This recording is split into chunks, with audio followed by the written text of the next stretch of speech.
what better place to rest my weary bones than on this beautiful island where there's so much to see. Every corner I turn, there's something there to remind me of my beautiful nation and what it means to me. Not a thing out of place, that's what's special about it. And do you hear? It's the songs the birds are singing. Do you hear? It's a sound that's everlasting, and there's no end in sight, just the beginning of our lives. Sweet Grenada, this is home. Yes, and do you hear?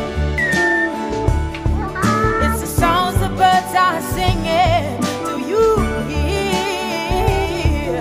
It's a sound that's everlasting, and there's no end in sight, just the beginning of our lives.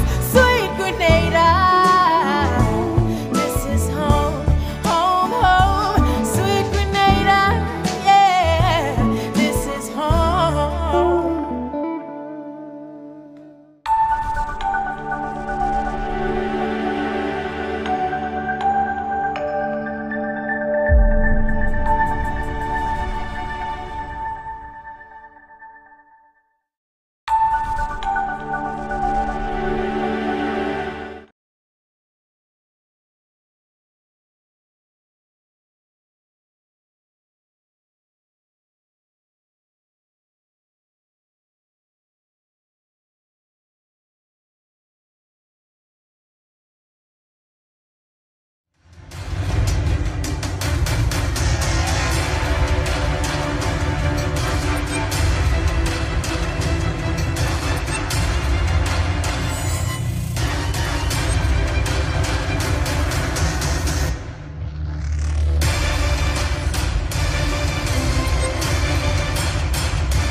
Well, welcome Grenada, Carriacou, Petite Mondic, and the world.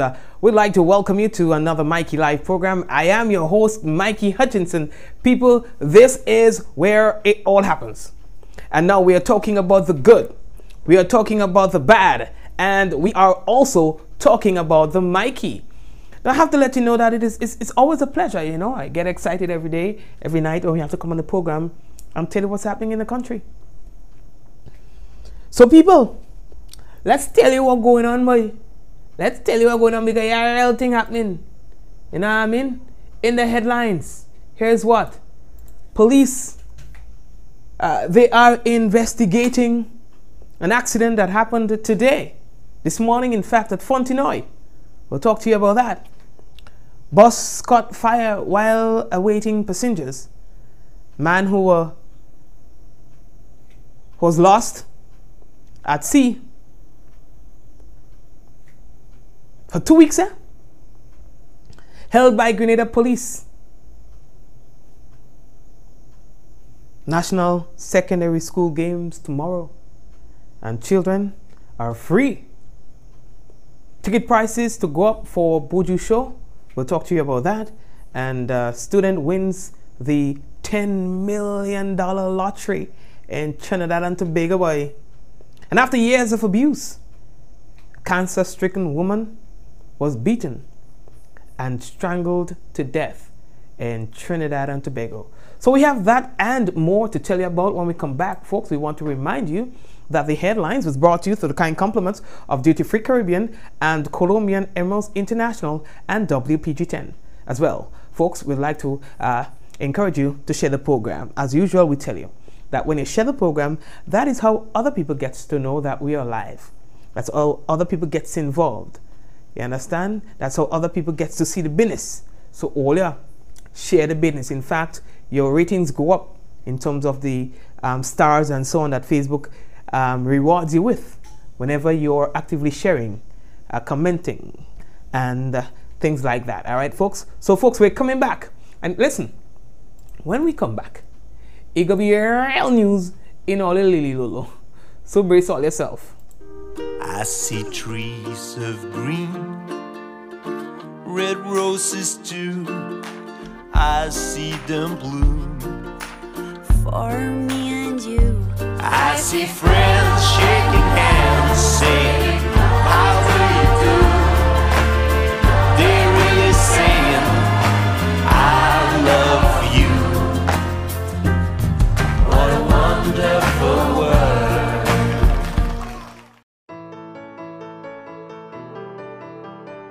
And so it begins, a journey like no other.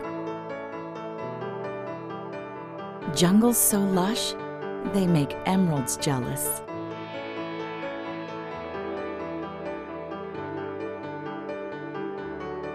Water that sparkles like diamonds.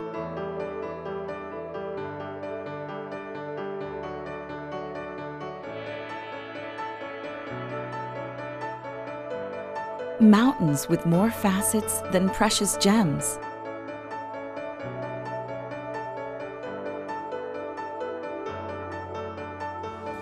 This is where good times are had, where love is strengthened, where memories are formed.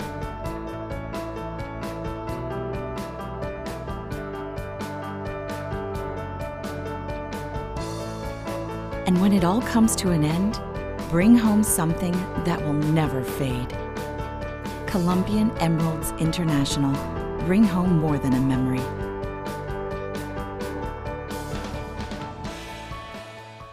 On Saturday, 6 April, the National Stadium comes alive with the grand opening of the second annual Pure Grenada Cup. St. Andrew Big Parish Stars versus St. Mark Western Stars. And from 9 p.m, defending champion St. Patrick Crown City Strikers versus St. John Dolphins. Experience pure football, pure class. Then after the games, we move stateside for the top 3 artists in the International Groovy Monarch from Trinidad. Groovy King Swappy from St. Lucia with his man Teddy St. John and the Grenadian Golden Boy Vaughn. Also featuring the band Solid and Pappy Boy. Admission $25 main stand, $20 bleachers. The grand opening of the second annual Pure Grenada Cup. Get into the game. Saturday, April 13th is the date. 4 p.m. is the time. It's the third annual Grenada Invitational. World-class athletes, world-class performances, and a world-class facility. Come see Olympians Andre DeGrasse, Shellyan, Fraser Price, Braylon Toplin, Asafa Powell, Lyndon Victor, and the cast of superstars at the Kirani James Athletic Stadium. Tickets are now on sale at godofed.com. Grenadian Optical, Duty Free Caribbean, Maxis Bar, and Venus. Saturday, April 13th. Grenada Invitational. See you there. McIntyre, top of the screen in the colors of Grenada with a bit of a lead. To keep it fresh, chill it. To get it hot, cook it. To keep it clean, wash it.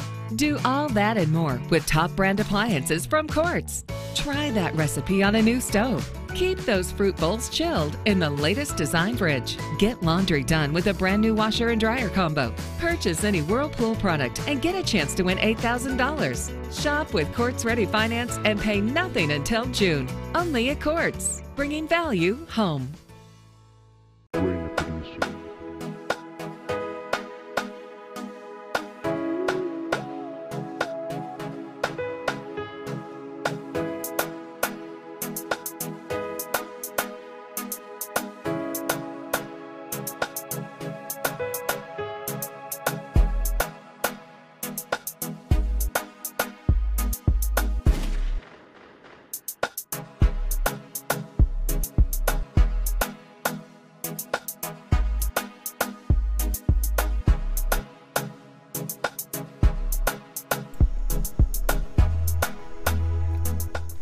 Get ready, Grenada, for the music festival. Now, folks, we are ready for you with the news. And don't forget, with the music festival, now we are going to be, I'm talking about Mikey Live, a critical part of that, all right? Yeah, man. Okay, so we see people there right now. So all you continue to share the program, those of you who have not yet done so, all right? Let's go. Now, the first thing that we have to tell you about, boys, that the GCIC inter-sector cricket competition, they are now heading up to the knockout stage. Now, for the past 4 weeks, 24 teams participated in the first round of the GCIC inter-sector win-ball cricket competition. Now, the following 16 teams, is 16 right? Yes.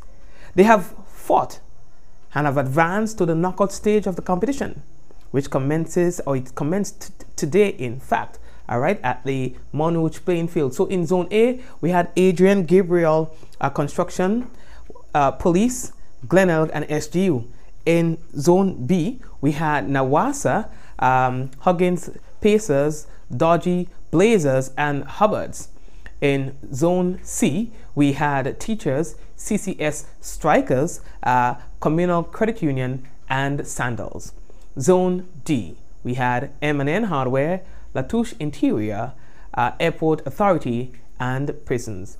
All right, and we want to congratulate Adrian Gabriel Construction, Nawasa, Teachers, and M&N Hardware for topping their respective zones. Still in sports, we have to tell you that that with regards to the Windward Islands men 2-day cricket tournament, we ain't doing too bad, no. Now, Grenada got off to a really good start at the opening of the Windward Islands 2-day men's cricket tournament in St. Vincent today.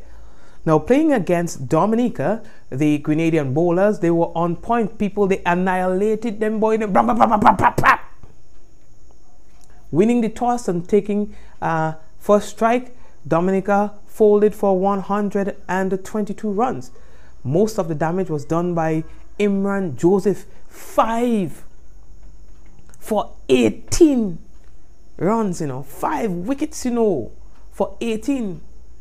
Then he was supported by the Westerhall man, Ryan John, 2 for 24, and Dennis George, 2 for 14. People, also Darrell Cyrus, he captured 1 wicket. We play nice, you know what I mean? So we have to say, you see these kind of figures that you're getting from the Grenadian bowlers, them young stars, you have to credit them. You have to say congratulations, because that's good. That is real good numbers. And of course, we want to highlight again those names that we just mentioned. All right, we are moving on. Today, the Sunshine Promotions informed would-be attendees for the Long Walk to Freedom concert featuring Buju and Ghost that today was going to be the last day for ticket prices at the early bird price, which is $150.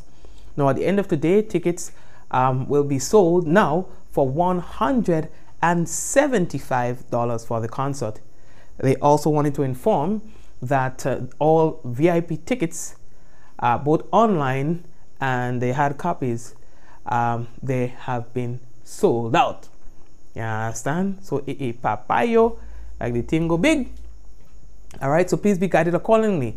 There are no more VIP tickets. 1 and 2 tickets are no longer at the early bird price, which was $150. It is now $175. We are moving on. The National Secondary School Games is scheduled to go down tomorrow. All right, and children are free. Adults would pay $10. All right, the games are expected to start about 9 a.m.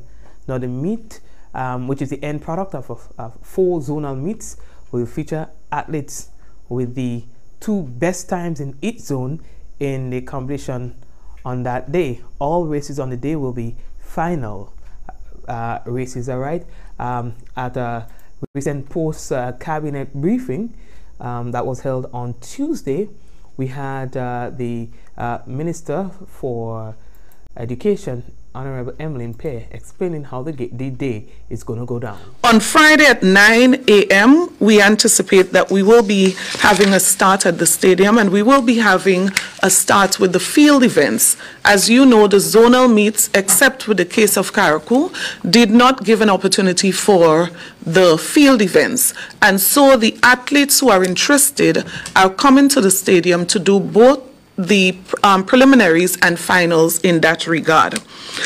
Transportation, as usual, will be provided to all athletes, coaches, physical education teachers without a cost on that day. The rest of the school population, students, etc., will pay for their transportation as is normal in an intercall meet. So the schools will coordinate transportation. The students pay in advance or on the day, and they will be transported. There will be sufficient accommodation for them to be transported to the National Stadium. Of course, we know traditionally most students go straight to the National Stadium for intercall. However, we do have some students who go to the school and are transported from the school and then back to their homes, and that arrangement is in place. Thank you very much. All right, so folks, may the best school win. And yeah, the event is also going to be featuring performances from Dash and Mr. Killer, etc. All right, we are moving on. How are we looking for time, people? Police, the Royal Grenada Police Force wishes to inform the general public that recruitment examinations will be held on Saturday, 13th April 2019, commencing at 9 a.m.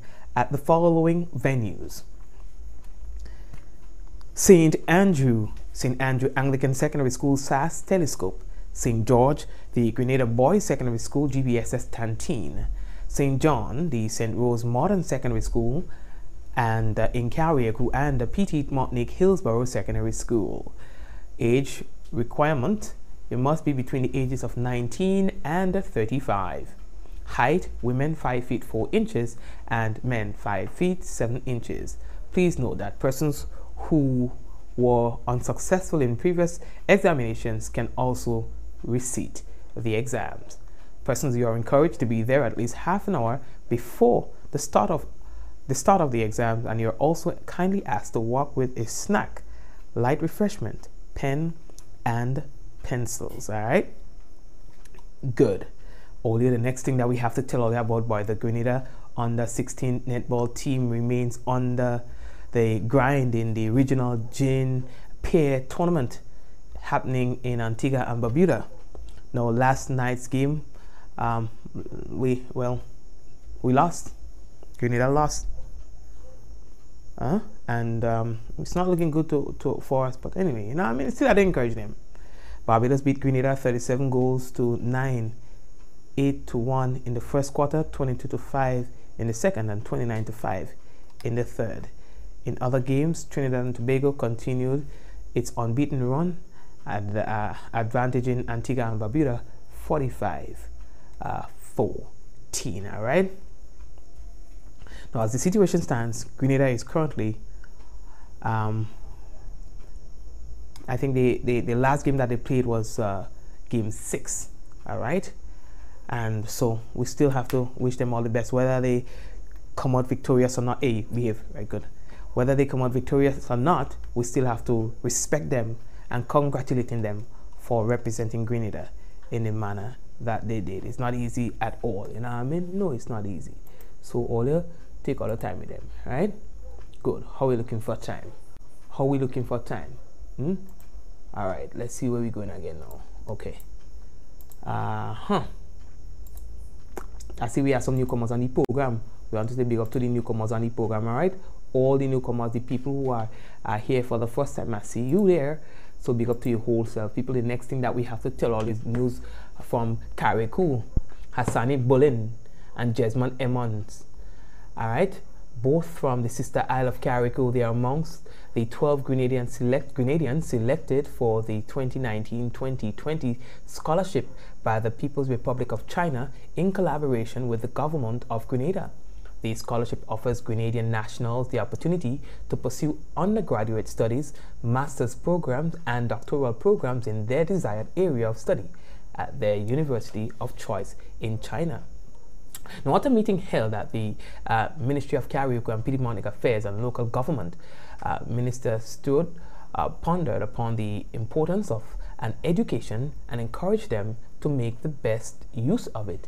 She said that the initiative is in ensuring that the development of young boys and girls in Carriacou and Petit Martinique not only in education, but in every aspect are done correctly with those on concurrently with those on the mainland. All right, so folks, we have to wish them all the best. It may not be the easiest thing for them to do, going to a foreign country, and so we must wish them all the best.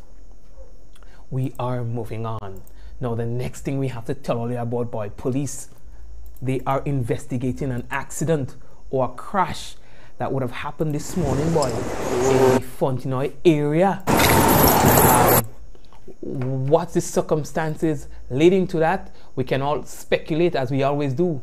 Grenada and so they could speculate. Listen, man, you wonder if they was there, When you hear them, you swear they're there, You're telling me? So, police, they are investigating this now. There were a few injuries that were sustained from this, but I'm not too sure whether or not it's fair to say that they are life-threatening. All right, we wish speedy recovery to those who were involved in this crash, and encourage all as well to please be safe on the nation's roads. We've been having a lot of incidents and so on of that nature. Yes, and one is one too many.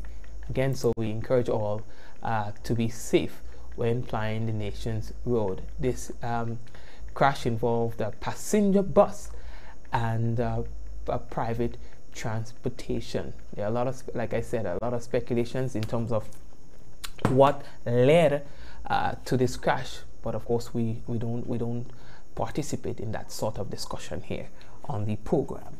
All right. Good. We are moving on. How are we looking for time? All right. Only the next thing that we have to tell all you about, boy, is that a bus caught fire today, boy. Fire, in the bus terminal. I ain't making it up.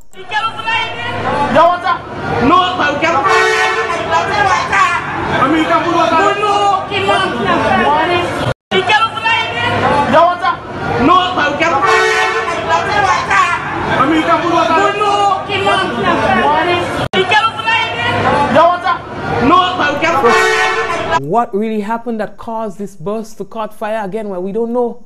But what? It was a dramatic scene. Well, of course, Grenadians again. You understand? Yeah, but they were able to get things under control. You know what I mean? But like I said, we do not have information for what caused this bus to. Yeah, just I don't understand this. Anyway, let me that talk there. Maybe next time, yeah, maybe buses and public transportation should consider having like fire extinguishers and so on, because you just never know.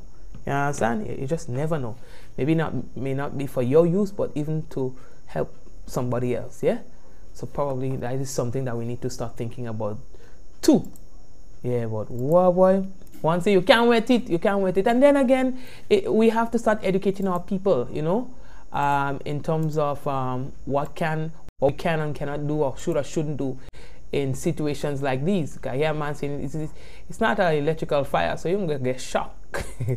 Yeah, so probably we need to do more of that to educate our people on the do's and the don'ts and so on in those sort of scenarios. So, like safety sessions and so on, health and safety sessions. Yeah. All right, good. We are moving on. How are we looking for time? We could go on. Oh yeah, I think one of the most interesting stories unfolding right now in Grenada has to do with a man who was adrift, or believed to have been adrift, for about 2 weeks. He was found in Grenada waters on Sunday. Over 2 weeks the man spent on the scene. You understand? He's a 24-year-old man from Tobago. His name is Rondell Kendall. You understand? Now we understand that Grenada police have somewhat kept him for questioning. in terms of the whereabouts of his other friend, 17-year-old Ronaldo Moses. Now, Kendall's mother came to Grenada on Monday to see her son and possibly bring him back. However, police held him because they want to know what exactly happened. So police are currently conducting investigations into what happened. According to his mother, her son Moses, that's Moses' mother now, right? They set out on the night of March 15. You understand? Now, Kendall was supposed to, according to reports, drop Moses off to another boat. Now, they are saying they didn't know what was going on with that drop boat and drop thing and trap thing. They do not know anything about the trip itself.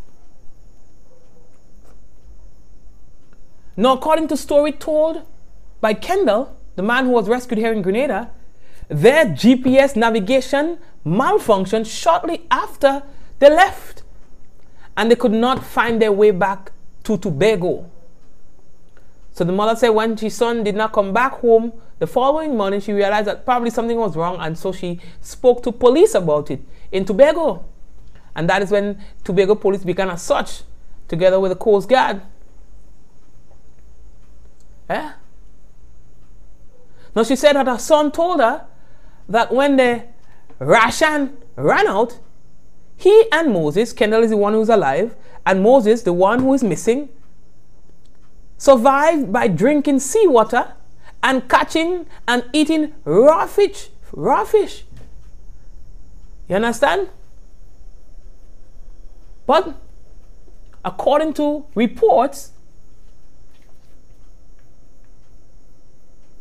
Kendall said that Moses had a bad reaction to the fish, and he died on the third day. The report said that the body started to decompose on the fifth day, and maggots and seabirds started to gather around the body. The mother said Kendall told the story that he couldn't keep the body on the boat, so he threw the body of the 17-year-old overboard.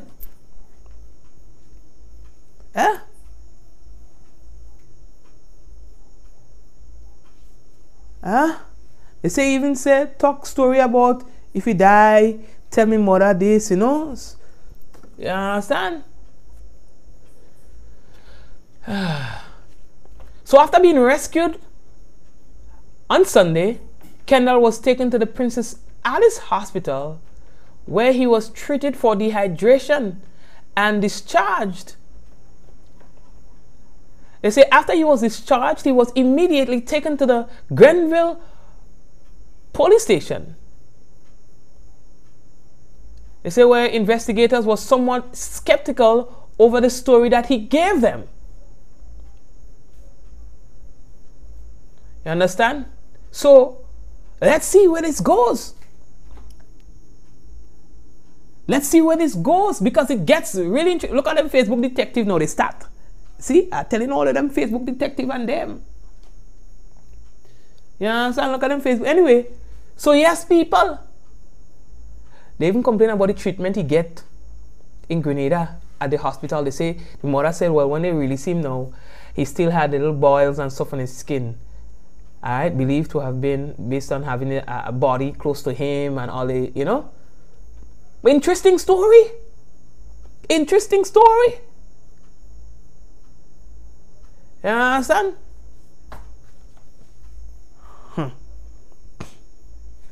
Now on the night the two went missing, Kendall posted a live video. Well, I check out the video since you are saying that he was talking about people was bad minding him and like Obi or some kind of thing. So yeah, I mean, so he was burning some stuff and then kind of thing, and I say, well, he had to burn it thing what people give him because they might trying to hold him with them Obi thing. Yes. So yeah, boy. Let me see where that story go. I find that sound like a movie. You understand?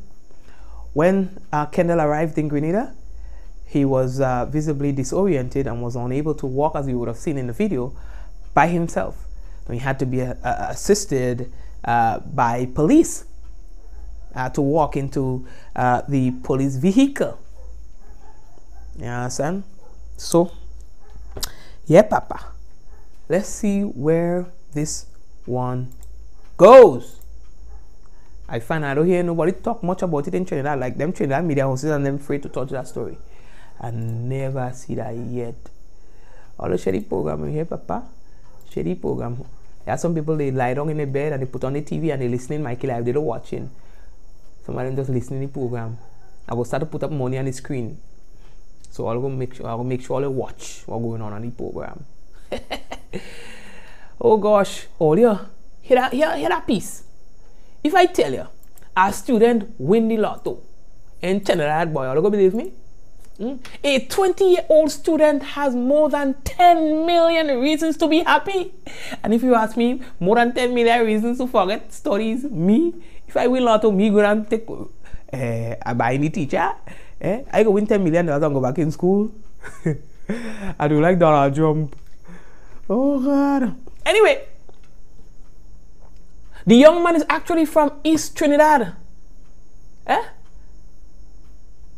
He was the Lotto Plus player who bought the winning jackpot ticket. $10 million. They say he played a quick pick with the winning numbers 16, 21, 22, 26, and 32. And the Powerball number 2. I know for all who want to go and play Lotto, hear it again. His winning numbers were 16, 21, 22, 26, 32, and the Powerball number was 2. Now the student said he received the shock of his life when he checked the National Lotteries Control Board, the NLCB website, and realized he was the winner. He said that he couldn't. He said that he contained his excitement, telling only his father. Why you don't do that, boy? You lucky or you only tell your father you win the lotto. Partner, next thing they pick you up in some kind of drain. Don't do that next time, you hear? The next time you win, don't do that. Put it on Facebook, let everybody know. But then if you do that, they go, well, no, they go, well, I'll see where you're coming from. But next time, don't tell one person, not even your father. Tell 2 people you know. Don't put it on Facebook because next thing you go find it in some drain too. You understand? He said that it feels as though it's a dream. But I'm excited and nervous at the same time. No. He said, the student said he doesn't have wishes of acquiring material possessions, saying he has no dream car and is comfortable with any car that can take him from point X to point Y. Instead, wants to donate a portion of his winnings to Down syndrome and blind welfare charities.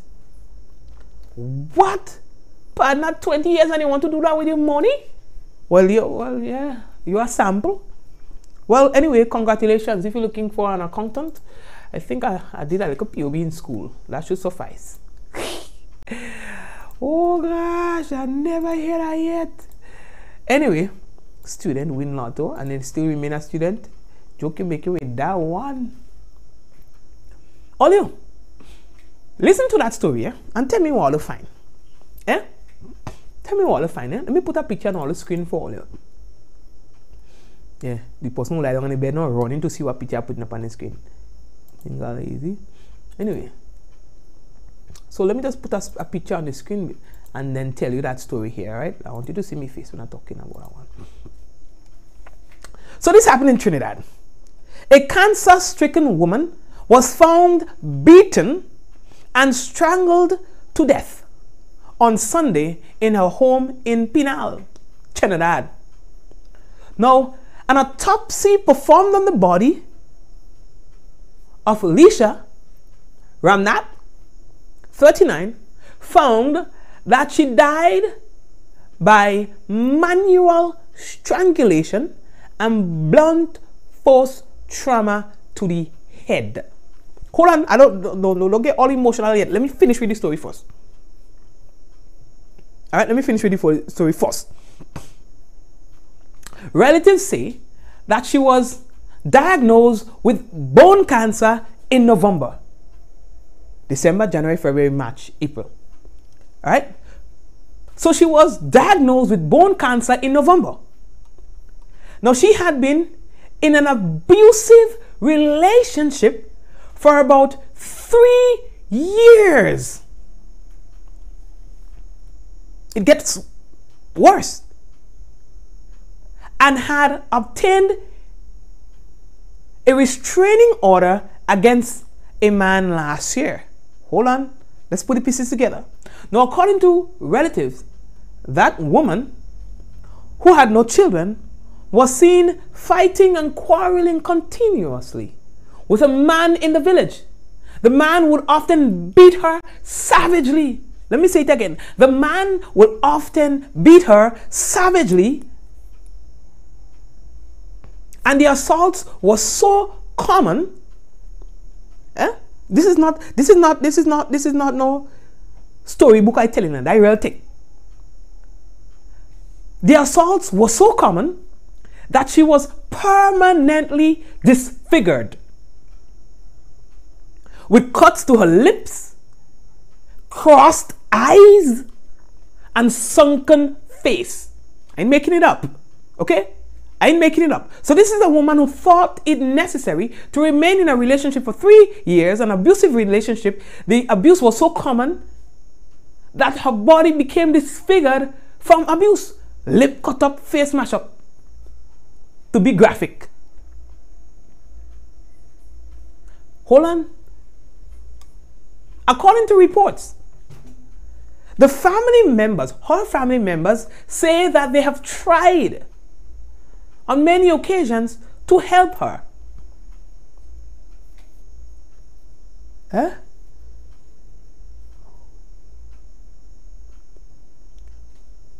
They say that she lived in the top floor of a house.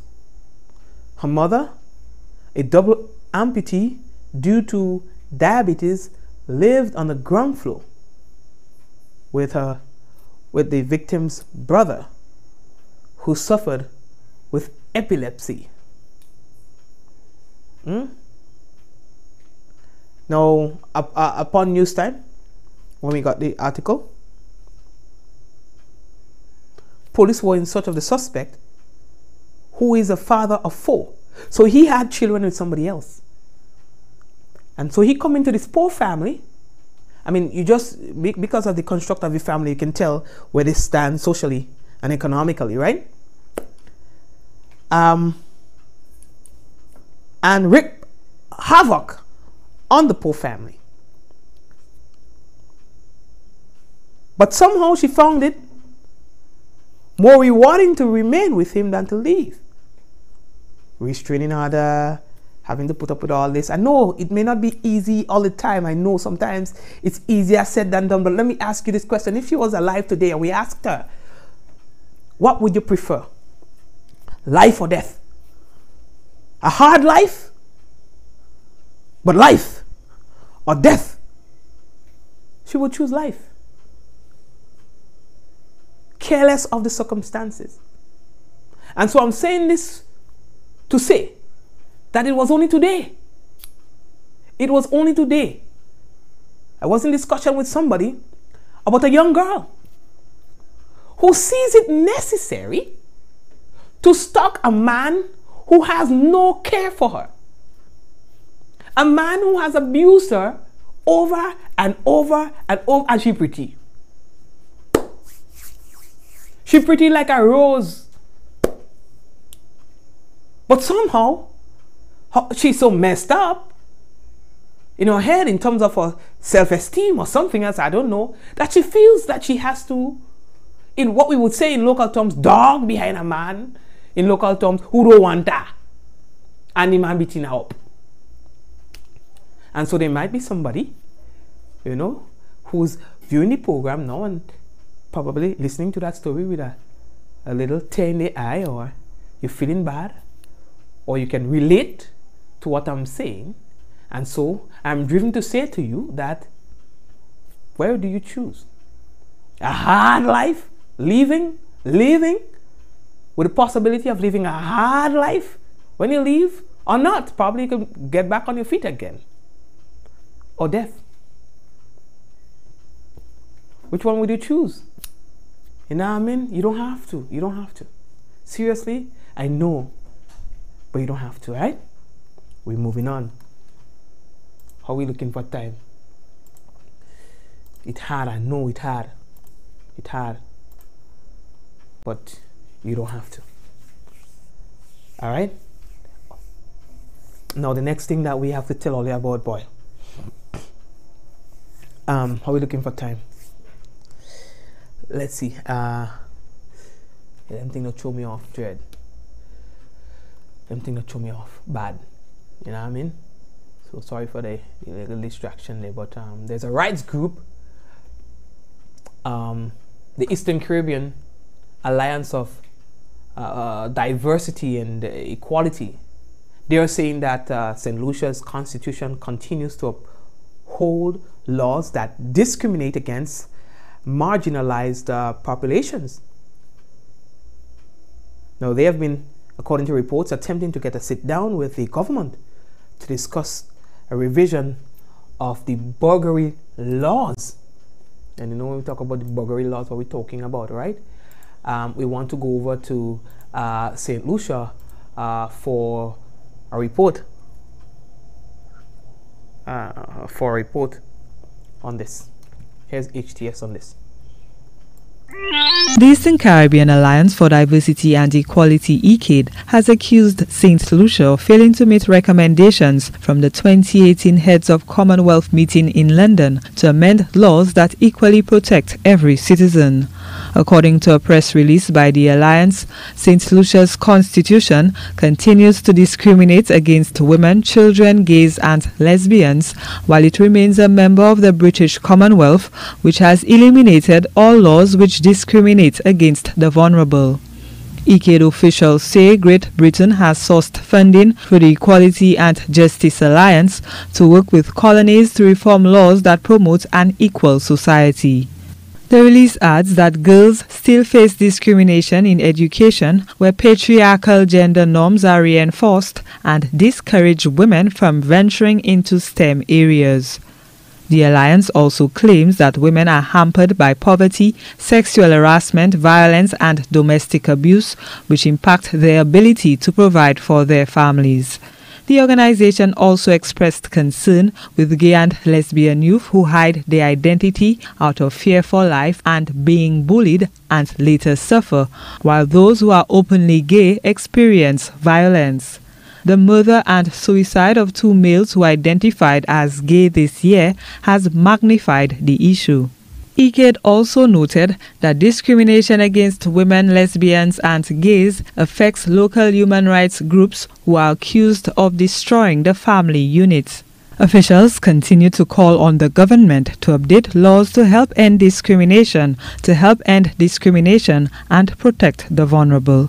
Gina Filippi, HCS News Force. Yeah, man, cool. I see that there's a serious discussion going on in the chat room about how easy it is to leave. And what I'm saying is, I know that it's not easy. But when the end result is your life, I mean, what are we talking about? When the end result is your life, or could be your life, what are we saying? Nobody says it's easy. But how do you justify? Hear me out. How do you justify staying in a relationship for 3 years, cut on your lip, your face sunk in, loose eye? The whole community know you are punching bag. And you know that at some point in time, it will get so bad that you would lose your life. How do you justify staying in a relationship with all that pain? With all that agony? Yeah? For me, I prefer be homeless than to risk my life. And nobody's going to end up homeless. Nobody's going to allow you to be homeless. Unless you live it, you have isolated yourself in such a manner that nobody wants to have anything to do with you. Yeah?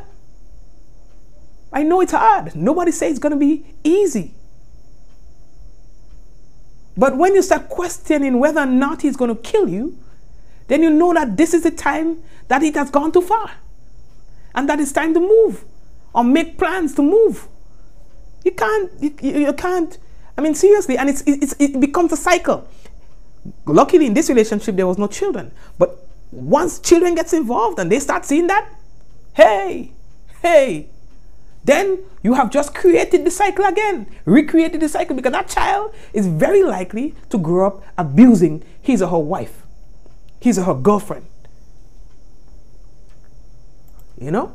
Anyway, folks, let me leave that talk there. You know, probably one of the days we're going to have some time and we'll discuss this further, all right? Yeah, because this requires a lot more discussion than just 2 minutes. We're taking a break, we'll be back. I see trees of green, red roses too. I see them bloom for me and you. I see friends shaking hands, saying, how do you do? They're really saying, I love you. What a wonderful world. Bruv. Hello? I can't see you. What's good? But I can't even hear you. Yo. Hello? Hello? Okay, I see you. I'm good. I'm coming in. There you are. Live the experience right now. Enjoy high-quality video calling today. Stream, upload, and share with Digicell's super fast LTE network. Visit our stores today and live the experience today. Digicell. On Saturday, 6 April, the National Stadium comes alive with the grand opening of the second annual Pure Grenada Cup. St. Andrew Big Parish Stores versus St. Mark Western Stores. And from 9 p.m, defending champions St. Patrick Crown City Strikers versus St. John Dolphins. Experience pure football, pure class. Then after the games, we move stateside for the top 3 artists in the International Groovy Monarch from Trinidad. Groovy King Swappy from St. Lucia with his man, Teddy St. John. And the Grenadian Golden Boy, Vaughn. Also featuring the band Solid and Pappy Boy. Admission $25 main stand, $20 bleachers. The grand opening of the second annual Pure Grenada Cup. Get into the game. Saturday, April 13th is the date. 4 p.m. is the time. It's the 3rd annual Grenada Invitational. World-class athletes, world-class performances, and a world-class facility. Come see Olympians Andre DeGrasse, Shellyan, Fraser Price, Braylon Toplin, Asafa Powell, Lyndon Victor, and the cast of superstars at the Kirani James Athletic Stadium. Tickets are now on sale at godofed.com. Grenadian Optical, Duty Free Caribbean, Maxis Bar, and Venus. Saturday, April 13th. Grenada Invitational. See you there. McIntyre, top of the screen in the colors of Grenada with a bit of a lead. To keep it fresh, chill it. To get it hot, cook it. To keep it clean, wash it. Do all that and more with top brand appliances from Quartz. Try that recipe on a new stove. Keep those fruit bowls chilled in the latest design fridge. Get laundry done with a brand new washer and dryer combo. Purchase any Whirlpool product and get a chance to win $8,000. Shop with Quartz Ready Finance and pay nothing until June. Only at Quartz, bringing value home.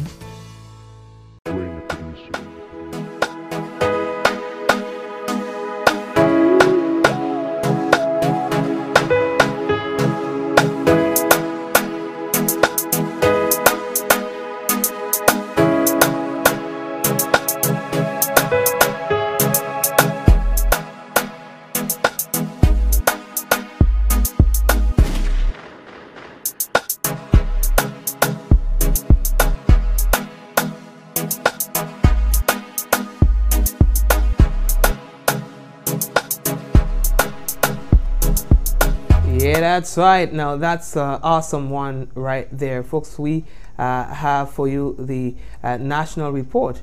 All right, so stay tuned for that.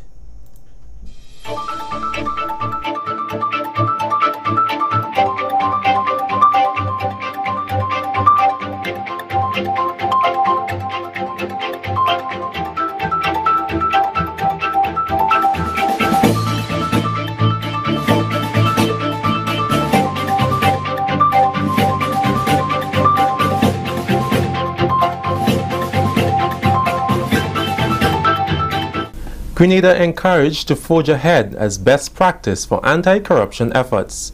We'll have the details to this story and more in the National Report.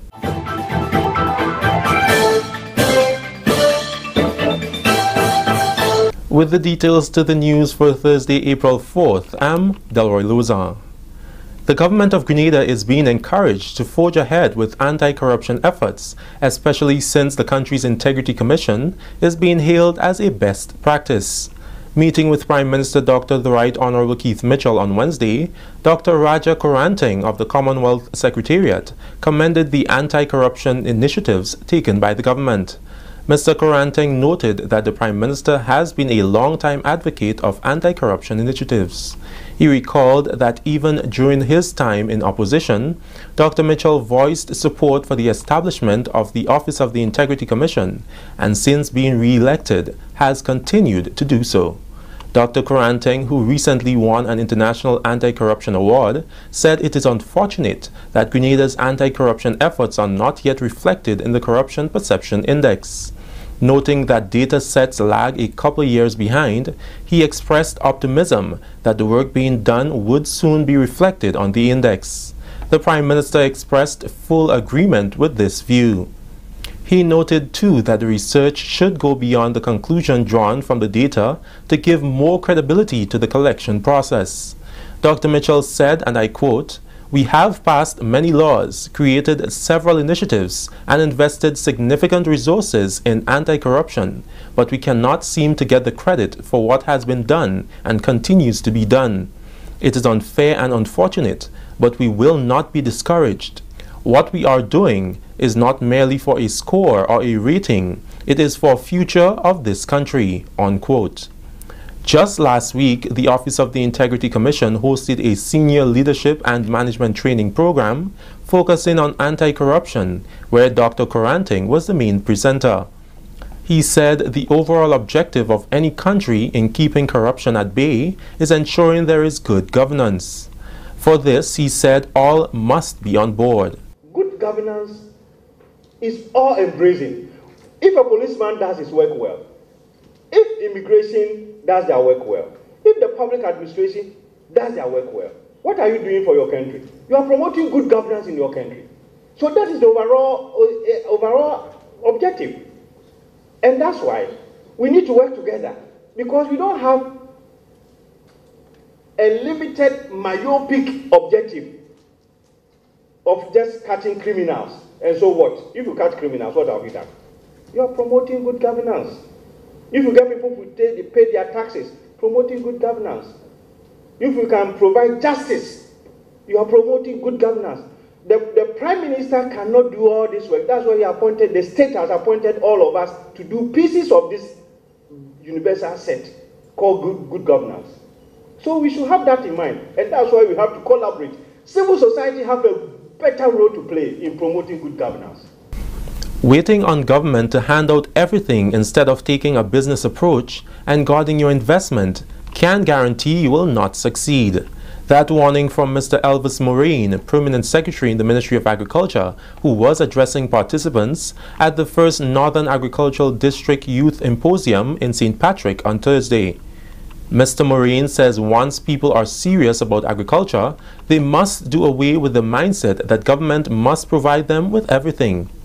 I believe in hand-holding. I believe in giving you certain things to a certain level, but I believe there is a time that you have to stand on your own. And that's my fund. That's not ministry. That's my fundamental belief. It's like a child. You care for your child. You hold the hand. You grow. After a while, the child is on his own. And every farmer must begin to look, and not just farmer, every investor must begin to look at it that way. Because if every year we're going to come and we're going to say, listen, this, that, and government, it means that what are we going to show? And nobody is assuming responsibility for what you're doing. Because you know, it's like, you know when you grow up, as we say, you're a spoiled child, and mommy will always come and give you something. So you're being careless. You can do everything else, and you know, well, watch, this is going to happen. You have to get out of that mindset. And when you come with an innovative idea, and you do something new, and you might need startup, yes. But But government give a lot of concession, forego a lot of resources every year in concession to farmers. So you have to understand this. If you're going to approach as a farmer, and all you do is wait for government support, you would never succeed. With their different skill sets, the Permanent Secretary is also urging farmers to come together to ensure their venture is a success. But once they must implement proper systems to make this success a reality. The Agricom project we have actually support this, for you to work together in cluster. But let me warn you up front. When you do that, you have to be open. Everybody feel that you're in a cluster, that's nice. And once they produce, John making more money, but I ain't in this thing. You ain't gonna work that way. You have to have proper systems set up as to how you're gonna deal with your finances and so on. But sometimes you do need that support. Because you have half an acre, you request tractor service. Does it make sense? Or should you have 5 acres of land and young people come together and you work? Setting up well. Secure and manage all your finances well. You can secure your family and you can own whatever you want to own in life. It's critical for you to work together so that you can go forward. The symposium is the brainchild of District Supervisor Mr. Maximus Lazarus, who has been at the Ministry of Agriculture for many years and sees the need for farmers to employ proper financial management. You got to look at your life and you got to ask yourself, what am I doing with my life? How do I see myself by age 65?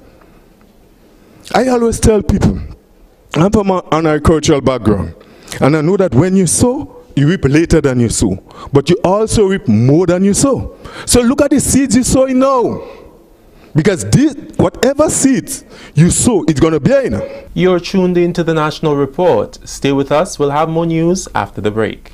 After 4 weeks of preliminary qualifiers, after 4 zonal meets, it all comes down to this one incredible day of exciting track and field action. Come on! It's the National Secondary School Games Grand Finals. The Eastern, Western, Northern, and Southern zones will face off. Randy James Athletic Stadium, Friday, April 5th from 10 a.m. Excitement, tension, drama. The athletes will throw further, jump higher, and run faster. And inspirational halftime performances from Dash, Vaughn, and Mr. Killer. Witness poetry in motion, the fluidity of form and class. National Secondary School Games, the championship. Come feel the rhythm of the games. Welcome back. The top students from all zones, including the Sister Isles, would meet at the Kirani James Athletic Stadium on Friday for a day of friendly rivalry, where the best were selected following zonal meets across the island. During the weekly post-cabinet briefing, Minister for Education and Human Resource Development, the Honorable Emmeline Pear, says all normal classroom activities are suspended to facilitate the games. On Friday at 9 a.m., we anticipate that we will be having a start at the stadium, and we will be having a start with the field events. As you know, the zonal meets, except with the case of Karakou, did not give an opportunity for the field events. And so the athletes who are interested are coming to the stadium to do both the preliminaries and finals in that regard. Transportation, as usual, will be provided to all athletes, coaches, physical education teachers without a cost on that day. The rest of the school population, students, etc., will pay for their transportation as is normal in an intercall meet. So the schools will coordinate transportation. The students pay in advance or on the day, and they will be transported. There will be sufficient accommodation for them to be transported to the National Stadium. Of course, we know traditionally most students go straight to the National Stadium for intercall. However, we do have some students who go to the school and are transported from the school and then back to their homes, and that arrangement is in place. Let me also make the point that on that day, all normal classroom activities are suspended to facilitate the games. And finally in the news, St. Paul's is now the home to Grenada's newest centenarian. Tuesday, April 3rd marked 100 years since Iona Baptiste was born. The desk of the elderly within the Ministry of Social Development, Housing and Community Empowerment paid a visit to Ms. Batiste. We'll have the details in this report. Put your eyes on the course for the tune in the skies. God is still on the throne. Thank you very much. And of course, we told you yesterday that she had a good time, and we have to wish her all the best. Probably that she lives to see another few years. Well, thanks again, Delroy and the crew at the GIS for the national report. We now move over to the weather. Let's see what the generic weather will be like for tonight. Well, we see here that it's expected to be just around 24 degrees as a low. Currently, it feels like 26 degrees, all right? Precipitation 0%, humidity 75%, and wind 16 kilometers per hour, all right? And so that's your weather report right there. I want to thank everybody who's on the live. We want to say hello to the people. The clock says that we have run out of time. Just quickly for 10 seconds. Camille, hello to you, Camille. Jennifer, Nels, Sally, Wayne. Also, we have who's there? Kendon, Ala, Rolanda, Esther, Zaka, Cecile, Colette, Kireen. Also, we have Sharon, Shireen, Naomi, Jade, Peter Kin. Also, Wayne, Rolanda, Sonia, Cindy, Deslin, Samantha, Deborah, and Spice Girl, Wayne, my mom, did I say Ella, and Raven, and Jennifer, everyone else, Neki and the crew, big up to you guys, all right? I have to run now. Of course, you know that we have run out of time, and so we gotta go. Okay, guys? I see that you're asking a lot of questions. Queenie and Ezra, big up to yourself, all right? And Delroy, I see you there.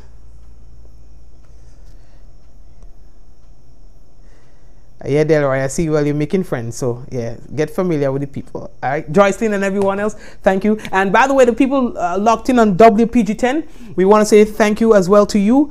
Big up to the people currently on the WPG10. Folks, I see that we got some messages from some of the viewers on WPG10. So, again, we want to say thank you, guys, and we appreciate you. Special Touch Variety Store. They are located on Market Hill, folks. You got to go check it out. People have been telling me they've been checking it out. So, I want you now to go check it out if you have not yet done so. They have a variety of things for you. It's called a variety store for a reason, right? Market Hill, check it out, folks. That's as far as I can take it for the night. I want to say thank you to you guys. God bless you, and we'll see you tomorrow, God's willing, in 5, 4, 3, 2, 1. Ja! No. Good night, everyone.